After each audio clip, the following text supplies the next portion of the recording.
Welcome to the Rim Break Rodeo. We hope this video helps. You're ready to reset. Start now. First, plug the Nest Mini into power and confirm it boots. Make sure you know the Wi-Fi name and password and have access to the Google account used with the device. Locate the microphone switch on the side and the center top touch area.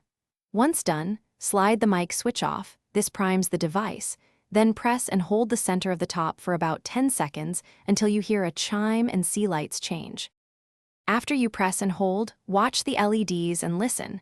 The Nest Mini will chime and announce it's resetting. This indicates the factory process has started. Do not unplug it. The unit will reboot and LEDs will pulse. That's normal. Once the reset finishes, open the Google Home app, find the device, and remove it from your home to clear cloud associations. Doing this ensures the device behaves like new and prevents automatic reconnection to previous settings once you start setup again. Now set the Nest Mini up as new. Open Google Home, tap Add Device, follow prompts to select Wi-Fi and sign into your Google account, then assign a room and review permissions. Test with a simple voice command to confirm. If you run into trouble, power cycle the speaker and try the factory reset again. Make sure the microphone switch is off before you hold the center.